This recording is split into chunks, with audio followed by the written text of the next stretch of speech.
Yang dimaksud dengan kalimat sederhana adalah sekumpulan kata yang mempunyai arti tertentu. Setiap bahasa memiliki pola yang berbeda-beda dalam menyusun atau membuat sebuah kalimat. Bahasa Indonesia misalnya, untuk membuat kalimat membutuhkan paling tidak 2 kata, yaitu subjek dan predikat. Contoh kalimat sederhana di bawah ini.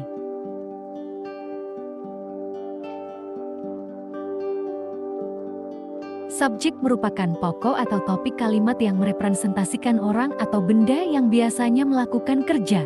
Adanya aktivitas ini ditunjukkan dengan adanya kata kerja atau verb. Subjek bisa berupa kata benda tunggal singular noun, jamak plural noun maupun kumpulan kata benda non frase. Dan kita lihat contohnya.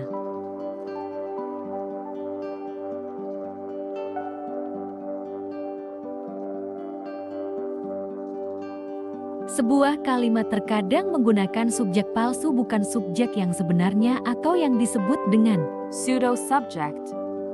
Pseudo-subject adalah kata yang diperlukan sebagai subjek. Misalnya, it is shoes. There was motorcycle accident in that road last night. Ada kecelakaan sepeda motor di jalan itu kemarin malam. Catatan. Tidak setiap kalimat dalam bahasa Inggris harus mempunyai subjek terutama dalam kalimat-kalimat perintah atau ketika subjeknya dianggap sudah jelas. Untuk lebih jelasnya, lihat materi selanjutnya. Pertama, rub kata kerja. Kata kerja adalah kata atau kumpulan kata yang menunjukkan bahwa subjek kalimat sedang melakukan sesuatu. Setiap kalimat harus mempunyai predikat, yang biasanya bisa berupa kata kerja, verb maupun kata kerja bantu. Dalam bahasa Inggris, kata kerjanya disesuaikan dengan jenis tense kalimatnya. Dan di bawah ini adalah contohnya.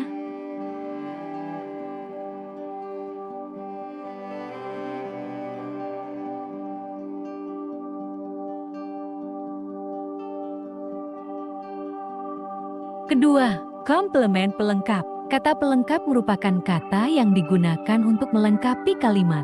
Fungsinya adalah seperti objek kalimat yang dikenai tindakan dari kata kerja dan subjek kalimat. Kata pelengkap mirip dengan subjek karena biasanya terdiri dari kata benda tunggal single noun atau kumpulan kata benda noun phrase. Tidak setiap kalimat harus mempunyai komplement.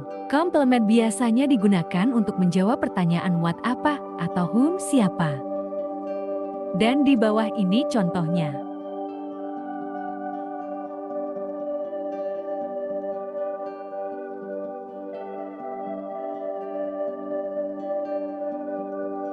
Ketiga, adverb atau kata keterangan.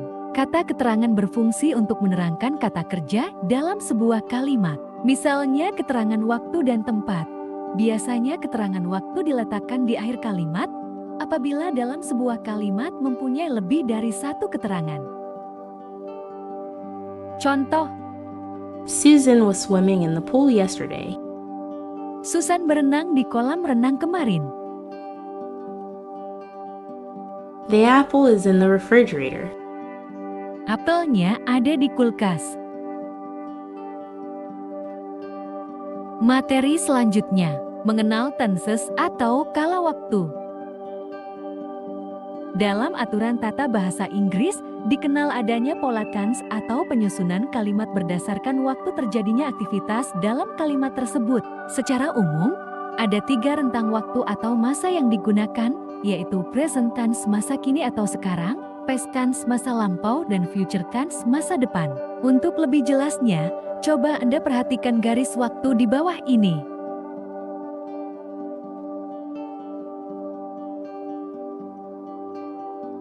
Ketiga jenis tenses tersebut di atas mempunyai pola dan aturan masing-masing. Ketiganya juga dibagi menjadi beberapa varian, misalnya present tense, past continuous tense, future perfect tense, dan lain-lain. Masing-masing tenses tersebut mempunyai pola rumus dan aturan yang berbeda-beda yang ditandai dengan perubahan pada kata kerja yang digunakan. Di dalam bahasa Indonesia, tidak dikenal kata kerja bentuk lampau, bentuk sekarang, maupun bentuk masa depan. Semua kata kerja sama penggunaannya, yang membedakan hanyalah keterangan waktunya. Dalam bahasa Inggris, Aturan tense ini agak rumit. Untuk lebih jelasnya, kita lihat contohnya. Contoh present tense masa kini atau sekarang.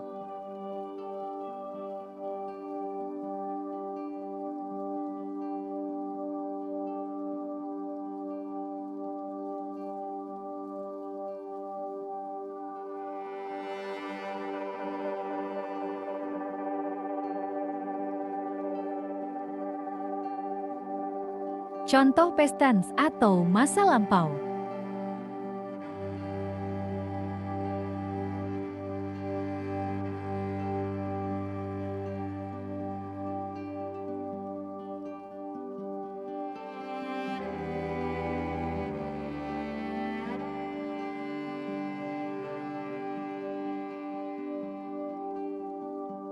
Contoh future tense atau masa depan.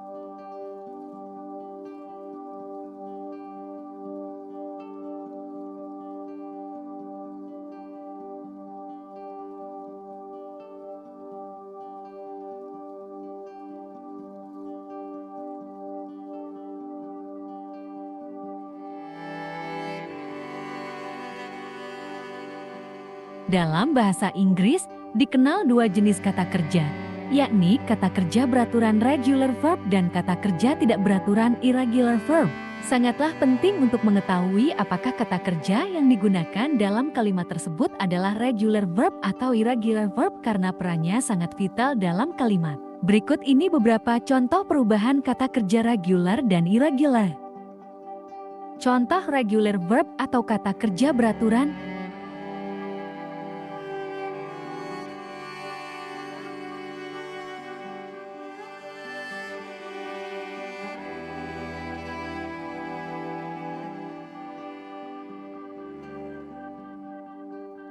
Contoh irregular verb atau kata kerja tidak beraturan.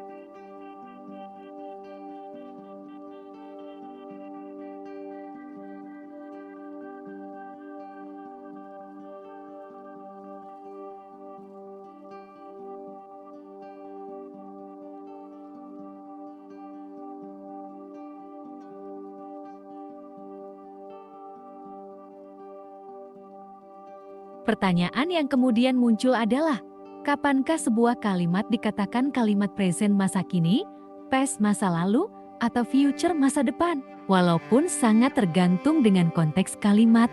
Secara umum, yang dijadikan dasar patokan adalah waktu bicara, yaitu konteks kalimat pada waktu kita berbicara. Misalnya, I eat a slice of bread. artinya, saya makan satu iris roti sekarang. I ate a slice of bread. Artinya, saya makan satu iris roti dulu atau kemarin. I will eat a slice of bread. Artinya, saya akan makan satu iris roti.